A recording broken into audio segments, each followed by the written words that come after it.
Hello दोस्तों, स्वागत है आप सभी का हमारे YouTube channel exam 2.0 study channel पर। दोस्तों आज के इस वीडियो में हम लोग गणित कक्षा 10वीं की प्रश्नावली 3.1 के पहले क्वेश्चन को हल करने वाले हैं। तो दोस्तों इस वीडियो को आप लोग अंत तक जरूर देखिएगा और वीडियो आपको पसंद आता है तो इसको लाइक कर दीजिएगा और चैनल पर नए आए हैं तो चैनल को सब्सक्राइब करके बेल आइकन बटन भी दबा दीजिएगा। तो दोस्तों चलिए हम लोग शुरू करते हैं। दोस्तों शुरू करने से पहले आप लोग इस क्वेश्चन को पढ़िए और क्वेश्चन पढ़ करके समझिए कि आखिर में करना क्या है। यहाँ पर क्वेश्चन है, आफ्ताब अपनी पुत्री से कहता है 7 वर्ष पूर्व मैं तुमसे 7 गुनी आयु का था, अब से 3 वर्ष बाद मैं तुमसे केवल 3 गुनी आयु का रह जाऊंगा। क्या यह मनोरंजक है? इस स्थिति को बीजगणितीय एवं ग्राफीय रूपों में व्यक्त करना है। यानी दोस्तों हमें बीजगणितीय रूपों में और ग्राफीय रूपों में व्यक्त करना है, इसको हल नहीं करना है, केवल बीजगणितीय और ग्राफीय रूपों में हमको व्यक्त करके छोड़ देना है। तो चलिए हम लोग इसको हल करते हैं। तो दोस्तों यहाँ पर आप लोग देख सकते हैं, यहाँ पर हम हल करते हैं। चलिए यहाँ पर मैंने लिख लिया है, क्वेश्चन लिख लिया है, आप लोग देख सकते हैं प्रश्नावली 3.1 का यहाँ पर मैंने क्वेश्चन लिख लिया है और अब हम लोग इसको हल करेंगे। यहाँ पर हमने हल लिख दिया, ठीक है, और यहाँ पर हम लोग करेंगे। सबसे पहले हमें क्या करेंगे, पहले कहा है कि आफ्ताब अपनी पुत्री से कहता है 7 वर्ष पूर्व मैं तुमसे 7 गुनी आयु का था। तो पहले मान लेंगे कि माना कि क्या मानेंगे, माना कि आफ्ताब की वर्तमान आयु, माना कि आफ्ताब की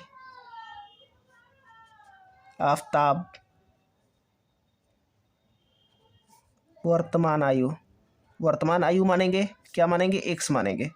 आफ्ताब की वर्तमान आयु को क्या मानेंगे, एक्स वर्ष, इतना मान लेंगे। और में हम लोग उसकी पुत्री का जो वर्तमान आयु है उसको वाई मान लेंगे। उसकी पुत्री की वर्तमान आयु, वर्तमान की बात कर रहे हैं, यहाँ पर क्या मानेंगे, वाई मान लेंगे। पहले इसको मानना जरूरी है, तब जाके आपका बहुत ही आसानी से हल हो जाएगा। यहाँ पर देखिए, इसके बाद हम लोग लिखा है, प्रश्न में बोला है कि 7 वर्ष पूर्व मैं तुमसे 7 गुनी आयु का था। तो यहाँ पर लिखेंगे 7 वर्ष पूर्व, 7 वर्ष पूर्व। तो 7 वर्ष पूर्व यहाँ पर क्या हो जाएगा, आफ्ताब की आयु, यहाँ पर लिखेंगे आफ्ताब की आयु, क्या लिखेंगे, 7 वर्ष पूर्व आफ्ताब की आयु।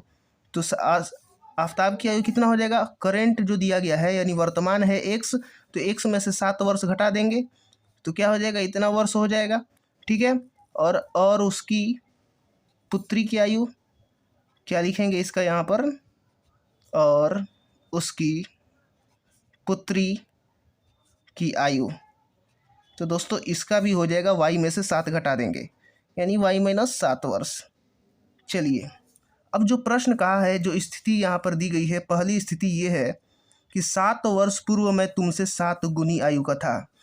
तो यहाँ पर 7 वर्ष पूर्व वर्तमान का आयु से यहाँ पर 7 वर्ष पहले घटा दिए हम लोगों ने, एक्स में से भी और वाई में से। और स्थिति यहाँ पर पहली लिखी है, यहाँ पर लिखेंगे स्थिति फर्स्ट।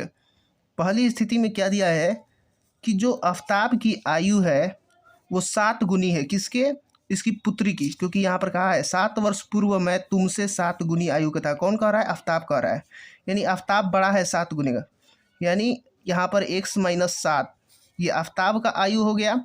और किससे बड़ा है, तो y माइनस 7 से 7 गुना बड़ा है, यानी आफ्ताब बड़ा है 7 गुना, किससे, तो ये इसकी पुत्री से। तो चलिए अब हम लोग इसको हल कर लेते हैं। तो यहाँ पर हो जाएगा x माइनस 7 वाई माइनस 49। अब क्या करेंगे हम, x और y को एक साथ ला देंगे, यानी इधर प्लस में है तो इसको हम लोग इधर लाएंगे, तो x माइनस 7 वाई हो जाएगा। और माइनस 7 को क्या करेंगे, उधर लेकर के जाएंगे, तो ये माइनस उधर जाएगा तो प्लस में बन जाएगा। तो यहाँ पर प्लस पहले लिख लेंगे, प्लस में 7 और माइनस 49, ठीक है। अब इसको हल करेंगे तो यहाँ पर क्या आ जाएगा, माइनस में 42 आ जाएगा, क्या आ जाएगा, माइनस में 42 आ जाएगा, यानी x माइनस 7 वाई बराबर क्या आ जाएगा, 42 आ जाएगा, ठीक है दोस्तों, यहाँ पर 42 आ गया, ठीक है। अब स्थिति सेकंड क्या कह रहा है, ये देखिए, स्थिति जो दूसरी स्थिति है, दूसरी बार ये क्या कह रहा है, यहाँ पर आफ्ताब क्या कह रहा है कि अब से 3 वर्ष बाद मैं तुमसे केवल 3 गुनी आयु का रह जाऊँगा। तो यानी 3 वर्ष बाद लिखेंगे, स्थिति 2 में 3 वर्ष बाद क्या लिखेंगे, 3 वर्ष बाद। तो 3 वर्ष बाद की बात करें तो आफताब की आयु कितनी हो जाएगी? आफताब की आयु क्या हो जाएगी? x + 3, यानी अभी से तो जोड़ना है, जो वर्तमान आयु कितनी है x है, तो x + 3 हो जाएगा 3 वर्ष बाद। और उसकी पुत्री की आयु कितनी हो जाएगी? उसकी पुत्री की आयु जो हो जाएगी वो y + 3 हो जाएगा। ठीक है दोस्तों, अब हमें बताना है, यहाँ पर कह रहा है कि अब से 3 वर्ष बाद मैं तुमसे केवल 3 गुनी आयु का रह जाऊंगा। यानी आफताब कह रहा है कि केवल मैं 3 गुना रह जाऊंगा, यानी x + 3 जो है वो 3 गुना होगा किसके? अपनी पुत्री की आयु से। तो पुत्री का आयु y + 3 दिया है, ये 3 वर्ष बाद वाला है, ध्यान दीजिएगा। तो ये 3 गुना हो जाएगा, तब जा करके ये आफताब की और पुत्री की आयु बराबर होगी, जब ये 3 से मल्टीप्लाई इसमें होगा। अब हमें क्या करना है? इसको हल करना है। तो चलिए अब हम लोग इसको हल करते हैं। यहाँ पर x + 3 दिया है, 3y + 3 के 9, और अब हम क्या करेंगे? y को इधर ले देंगे, x - 3y, और 3 को उधर ले जाएंगे तो 9 में से 3 जाएगा तो 6 बच जाएगा। x - 3y बराबर कितना हो गया? 6 हो गया। यानी ये देखिए, ये दूसरा समीकरण मान लेंगे और इसको मान लेंगे हम लोग पहला समीकरण। तो बीजगणितीय रूपों में हमको व्यक्त करना है। यहाँ पर क्या कहा है कि बीजगणितीय एवं ग्राफीय रूपों में व्यक्त करना है। तो चलिए अब हम लोग इसको बीजगणितीय रूपों में व्यक्त कर लेते हैं। जो हमने यहाँ पर लाया है यही हमारा बीजगणितीय रूप है। तो यहाँ पर लिख लेंगे बीजगणितीय निरूपण। ठीक है दोस्तों, बीजगणितीय निरूपण। तो बीजगणितीय निरूपण में यहाँ पर हमने लिख लिया है क्या क्या है। एक तो आया है x - 7y बराबर -42, पहला समीकरण यहाँ पर आया है। और दूसरा समीकरण आया है x - 3y बराबर 6। तो ये बीजगणितीय निरूपण हो गया। इसको दूसरा मान लेंगे, पहला दूसरा। यहाँ पर इसको हटा देते हैं, इसको पहले हटा देते हैं। ठीक है दोस्तों, यहाँ पर हमने हटा दिया। तो बीजगणितीय निरूपण क्या हो गया? ये हो गया पहला समीकरण और ये हो गया दूसरा समीकरण। अब हमें ग्राफीय निरूपण करना है, यानी ग्राफ में दर्शाना है। तो चलिए ग्राफीय निरूपण के लिए यहाँ पर हम लोग कैसे करेंगे? ग्राफीय निरूपण करना है हमको, तो सबसे पहले क्या करेंगे? हम x - 7y यानी पहले समीकरण को x और y का अलग अलग मान करके एक बॉक्स बनाएंगे। चलिए उसको हम लोग बॉक्स बनाते हैं। पहला समीकरण क्या है? समीकरण 1 से समीकरण 1 में क्या दिया है? x - 7y बराबर -42। एक काम क्या करेंगे? x को इधर ही रखेंगे और -42 अब +7y, यानी 7y को इधर लाएंगे, यानी कोई एक को इधर रख लेंगे। x को इधर रख लिया हमने और बाकी सबको छोड़ दिया इधर। अब हमें बॉक्स बनाना है। यहाँ पे क्या करेंगे? एक बॉक्स बनाएंगे। अब बॉक्स क्यों बना रहे हैं चलिए उसको देखते हैं। यहाँ पर क्या करेंगे? हम लोग x और y का अलग अलग मान रखेंगे। यहाँ पर x रख ले रहे हैं, यहाँ पर y रखेंगे, यानी x का कुछ ऐसा मान रखेंगे ताकि 7 का y का मान कुछ यहाँ पर आसपास आए। तो हम लोग x का मान यहाँ पर क्या रख रहे हैं? यहाँ पर -7 रख रहे हैं। ठीक है दोस्तों, -7 रख रहे हैं। तो -7 रखेंगे तो इसको हल करने पर इधर आ जाएगा। तो यहाँ पर होकर के पूरा टोटल कट करके 35 और यहाँ पर 5 आ जाएगा, यानी y बराबर 5 आ जाएगा। आप हल करके देख सकते हैं, यहाँ पर x का मान हल कर दीजिएगा यहाँ पर रख करके, तो 5 आ जाएगा। अब जब हम लोग 0 रखेंगे, x का मान क्या करेंगे? 0 रखेंगे तो 42 उधर जाएगा, यानी प्लस में 42, तो y का मान आ जाएगा 6। ठीक है, और जब यहाँ पर 7 रखेंगे, जब यहाँ पर क्या रखेंगे? 7 रखेंगे तो y का मान भी यहाँ पर 7 आ जाएगा। आप लोग रख के और इसको हल करके देख लीजिएगा, इतना आ जाएगा। और फिर समीकरण 2 को देखते हैं। यहाँ पर इस तरीके से खींच लेंगे और समीकरण 2 से यहाँ पर क्या दिया है? x - 3y बराबर 6। यहाँ पर समीकरण 2 लिख लेंगे। 2 से x - 3y बराबर 6, इसी को भी x के रूप में रख लेंगे 6, और इधर आएगा तो +3y। इतना हो गया।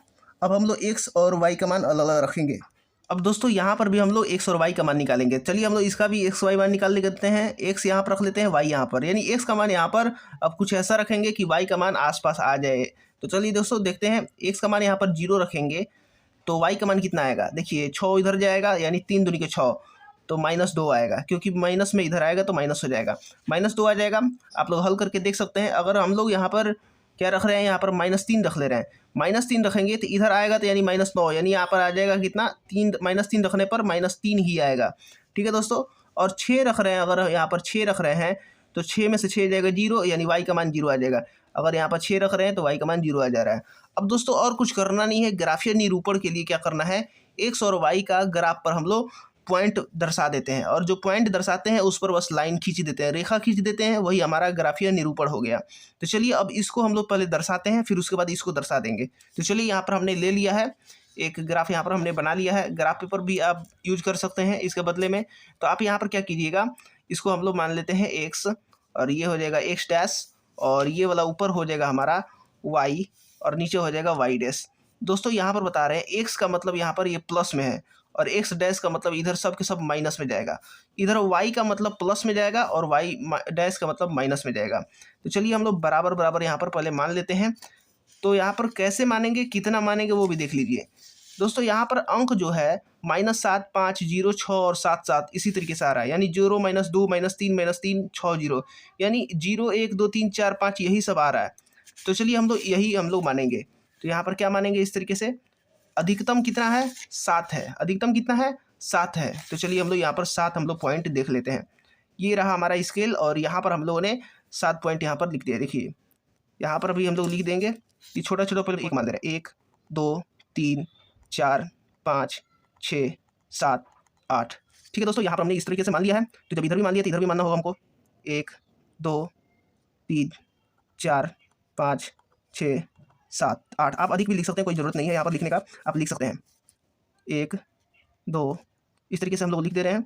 ठीक है, यहाँ पर हमने मान लिया है। अब हम क्या करेंगे, यहाँ पर इस y डैश को भी मान लेते हैं। चलिए इसको भी हम लोग मान लिए हैं इस तरीके से।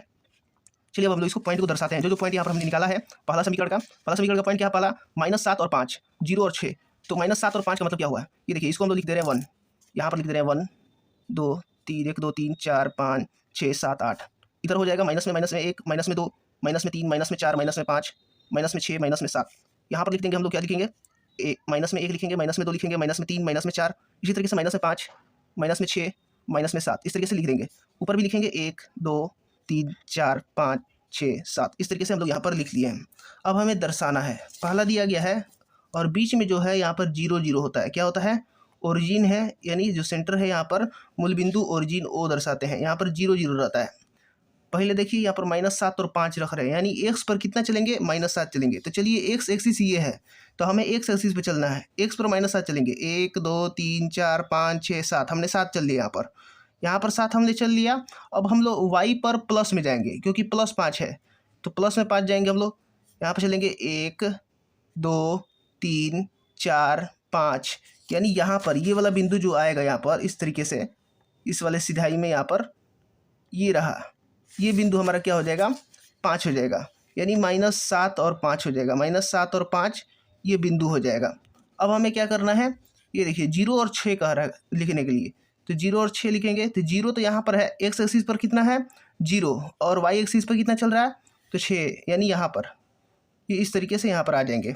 ठीक है दोस्तों, 2 बिंदु ही काफ़ी है एक लाइन बनाने के लिए, लेकिन तीसरा बिंदु अगर ले लेते हैं तो और भी अच्छे से क्लियर हो जाएगा। तो चलिए तीसरा बिंदु हमने लिया है 7 और 7, तो यानी एक्स एक्सिस पर 7 चलना है। तो 1, 2, 3, 4, 5, 6 और 7, यानी यहाँ पर आ गया। अब ऊपर जाएंगे 7, क्योंकि वाई भी प्लस में है, इसलिए हम लोग ऊपर चलेंगे। तो जाएंगे तो यहाँ पर कहाँ जाएगा, इस तरीके से इसके सामने हम लोग कर लेते हैं। चलिए यहाँ पर सामने हमने कर लिया है, ये यहाँ पर इस तरीके से। ठीक है, यहाँ पर हम लोग यहाँ पर लिख लिए हैं। ये हो जाएगा मूल बिंदु, क्या हो जाएगा 7 और 7 का हो जाएगा, और ये जो बिंदु होगा वो 0, 6 हो जाएगा इसका नाम। अब हम लोग क्या करेंगे, इसको लाइन को मिला देंगे। तो चलिए हम लोग मिलाते हैं, इस लाइन को यहाँ पर मिलाते हैं, एक एक बिंदु यहाँ पर रख करके। ये रहा इस तरीके से लाइन, ये हमारा लाइन बन गया, यहाँ पर हमने मिला दिया। और ये कौन सा लाइन हो गया, इसका नाम हो गया समीकरण 1। समीकरण 1 दिया गया है x - 7y बराबर -42। इसको हम लोग क्या लिख देंगे, x - 7y बराबर -42। इस तरीके से आप लोग दर्शा सकते हैं। अब दूसरा समीकरण को भी दर्शाएंगे। दूसरा समीकरण यहाँ पर है x - 3y बराबर 6, तो इसका जो पॉइंट आया है x बराबर 0 और y बराबर -2। तो चलिए 0 रखते हैं, 0 और -2, यानी -2 का मतलब y पर नीचे चल रहा है माइनस में, 1 और 2 यहाँ पर ये बिंदु हो जाएगा। ठीक है दोस्तों, ये बिंदु हो जाएगा। तो इसको हम लोग लिखेंगे 0 -2, इस तरीके से लिख देंगे। और अब देखिए यहाँ पर x पर 3 चला, -3 चला है, तो y पर भी -3 चला है। तो x पर यहाँ पर -3 चलेंगे, यानी 1 2 3 माइनस में चलेंगे, और 3 जाएंगे y पर माइनस में, तो भी माइनस में चलेंगे हम लोग। तो चलिए यहाँ पर चल रहे हैं सीधे सीधे -3, यानी यहाँ पर आ जाएगा, यहाँ पर आकर के रुक जाएगा। चलिए यहाँ पर आके हमने यहाँ पर रुक लिया। और अब देखिए यहाँ पर 6 पर चल रहा है और 0 पर चल रहा है, तो पहले 6 जाएंगे, 1 2 3 4 5 6, और 0, y पर कहीं नहीं जाना है, यानी 0 पर रहना है। यानी यहाँ पर 6 है, यहाँ पर 7 पर हमने मिला दिया है, 1 2 3 4 5 6, ये रहा बिंदु, यहाँ पर होगा, ये वाला नहीं होगा। यहाँ पर इसको हम लोग मिलाएंगे, सीधे एकदम लाइन यहाँ पर आएगी, ये रहा यहाँ पर इस तरीके से। यहाँ पर थोड़ा मिस्टेक हो गया है, आप लोग बना लीजिएगा। यहाँ पर ये बिंदु और ये बिंदु, यहाँ पर बिंदु हो जाएगा 6,0, और यहाँ पर बिंदु हो जाएगा 0 -2, और यहाँ पर हो जाएगा -3, -3।